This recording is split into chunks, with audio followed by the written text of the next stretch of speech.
야, 미국 애들아, 응? 너희들 얼마나 고생해도 저는 김정은이야. 제가 인사를 안 하는 거야. 안 무섭다고? বোঝেন নাই মানে উত্তর কোরিয়ার প্রেসিডেন্ট কিম জং উন, এটা হচ্ছে কোরিয়ান ভাষা, আমি যেটা বললাম এটার ট্রান্সলেশন হচ্ছে এরকম যে আমেরিকা তো যতই চেষ্টা করিস বাবা, আমি তো মাথা ঝুঁকাবো না। মানে ইনসা হচ্ছে মাথা ঝুঁকানো। আমি কিম জং উন, কোনো লাভ নাই বাবা। এই মুহূর্তে ভেনেজুয়েলার প্রেসিডেন্ট মাদুরোকে তুলে নিয়ে যাওয়ার পর অধিকাংশ মিত্র শক্তিগুলো যারা ভেনেজুয়েলার সাথে ভালো সম্পর্ক ছিল, লাইক চীন, রাশিয়া, তারপর হচ্ছে ইরান, উত্তর কোরিয়া, আর অনেকগুলো দেশ, কলম্বিয়া, আরো কিউবা, তো অনেক দেশই ব্যাপক প্রতিক্রিয়া জানিয়েছে চিঠির মাধ্যমে। তবে কিম জং উন, হি ইজ ডিফারেন্ট। হ্যাঁ, কন হে ইয়ে কিম জং উন হ্যাঁ, মানে প্রতিবাদের ভাষাটাই ভিন্ন। ভেনেজুয়েলার প্রেসিডেন্টকে নিয়ে যাওয়ার পর উত্তর কোরিয়া নিজেদের সামরিক শক্তি জানান দিতে এবং কি প্রতিবাদ হিসাবে একটা মিসাইল ছুটছে, তবে ছোটখাটো মিসাইল না, ব্যালিস্টিক মিসাইল।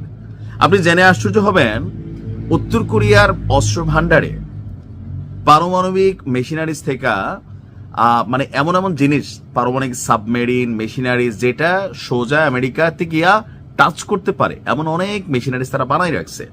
তো গতকালকে এই ঘটনা ঘটার পর উত্তর কোরিয়ার প্রেসিডেন্ট কিম জং উনের নির্দেশে আপনার এই ব্যালিস্টিক ক্ষেপণাস্ত্র উৎক্ষেপণ করা হয়েছে। আর আমি যে দেশে থাকি এটা হচ্ছে দক্ষিণ কোরিয়া। দক্ষিণ কোরিয়ার প্রটোকল, নিরাপত্তা টোটালি আমেরিকার হাতে থাকে। মানে দক্ষিণ কোরিয়া যথেষ্ট সম্পদশালী, কিন্তু তাদেরকে অনেক কিছুতেই আমেরিকা টেকনিক্যালি বাইন্ডিংসে রাখছে। যেমন তারা কোনো পারমাণবিক ক্ষেপণাস্ত্র বানাইতে পারবে না, এরা সামরিক শক্তিতে খুব বেশি দূর আগায় নিতে দেয় না। আমেরিকার অনেক বড় একটা সেনাবাহিনী উত্তর কোরিয়ার বিপরীতে যেন ভয় না পায় দক্ষিণ কোরিয়া। দক্ষিণ কোরিয়াতে বৈশা কিন্তু এই ট্রাম্প বা আমেরিকার যখন যে সরকার থাকে তারা পালে, দক্ষিণ কোরিয়া পালে তাদেরকে। এখন গতকালকের এই ঘটনার পর ভেনেজুয়েলায় মার্কিন হামলার তীব্র নিন্দা জানিয়েছে উত্তর কোরিয়া। পিয়ংইয়ং এই অভিযানকে একটি দেশের উপর অন্য দেশের সার্বভৌমত্বের আঘাত এবং যুক্তরাষ্ট্রের দুর্বৃত্ত এবং নৃশংস হস্তক্ষেপ বলে অভিহিত করেছেন। উত্তর কোরিয়ার প্রেসিডেন্ট কিম জং উন মনে করছেন এটা কোনোভাবেই মানার মতন না যে এই ধরনের ঘটনা আজকের দিনে বিশ্বে হতে পারে, এমনকি আমেরিকার এই দখলদারিত্বকে যে কোনো মূল্যে ঠেকানোর জন্য উত্তর কোরিয়ার প্রেসিডেন্ট কিম জং উন সে আহ্বান জানিয়েছে।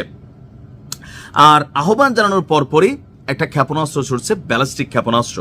সিউলের মানে দক্ষিণ কোরিয়ার নিরাপত্তা বিশ্লেষকদের মতে পারমাণবিক নিরস্ত্রীকরণ নিয়ে চীনের অবস্থানের বিরুদ্ধে নিজের শক্তি জাহির করাই পিয়ংইয়ং এর মূল লক্ষ্য। এদিকে জাপান এবং দক্ষিণ কোরিয়া এই ঘটনার পর তাদের আকাশ সীমায় নজরদারি আরো বাড়িয়েছে। আন্তর্জাতিক গণমাধ্যমগুলো বলছে গত 2 মাসের মধ্যে হুট করেই উত্তর কোরিয়ার এই ব্যালিস্টিক ক্ষেপণাস্ত্র পরীক্ষা। আর দক্ষিণ কোরিয়ার প্রেসিডেন্ট লি জে মিয়ং যখন চীনের বেইজিং সফরে ব্যস্ত, ঠিক তখনই কিম জং উন আপনার এই ধরনের ঘটনা ঘটালো। বিশ্লেষকরা মনে করছেন সিউলের সাথে বেইজিং এর যে ঘনিষ্ঠতা, এটা উত্তর কোরিয়া পছন্দ করতেছে না। অর্থাৎ দক্ষিণ কোরিয়া এবং চীনের মধ্যে যে সম্পর্ক, তবে চীনারা ব্যবসায়ী মানুষ, সারা পৃথিবীতেই তারা ব্যবসা করে, সম্পর্কের জায়গা ভালো রাখে। তবে উত্তর কোরিয়া মনে করতেছে যে যেহেতু দক্ষিণ কোরিয়া আমেরিকার মিত্র, আপনি কেন ভাই চীন, আপনি তো আমার মিত্র, আপনি কেন দক্ষিণ কোরিয়ার সাথে ভালো সম্পর্ক রাখবেন? বাট একজন ব্যবসায়ী সে সবার সাথে ভালো সম্পর্ক রাখে। আর পাশাপাশি আমেরিকার এই ধরনের পদক্ষেপের বিরুদ্ধে একটা আইকনিক পদক্ষেপ হিসাবে এটাকে দেখা হচ্ছে। যদিও আমরা সকলেই জানি ডোনাল্ড ট্রাম্প ব্যক্তিগত সম্পর্কের জায়গা থেকে কিম জং উনকে ভালোবাসে। এই যে বিশ্বজুড়ে ট্যাক্সের খেলা খেলছে না, শুল্কের খেলা খেলছে, উত্তর কোরিয়াতে খেলে নাই।